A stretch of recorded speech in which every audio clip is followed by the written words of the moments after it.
Cranial nerves 9 and 10, which are the glossopharyngeal and vagus nerves, mediate the sensory and motor functions of the palate, pharynx, and larynx. I'd like to take a look at the back of your throat.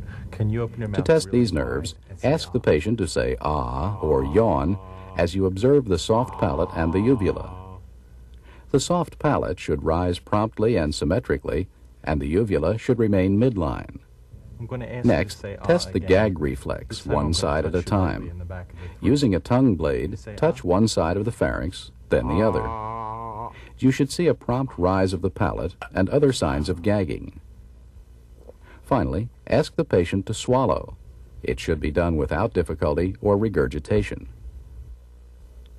Cranial nerve 11, the spinal accessory nerve, innervates the sternomastoid and upper trapezius muscles.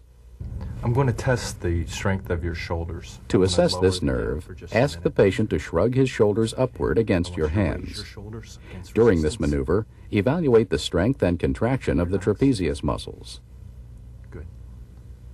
Can you turn your head to Then the right ask the patient to turn his head to each side against your hand. and relax? Observe the contraction of the opposite sternomastoid muscle Turn your head and to note the the force of movement against your hand.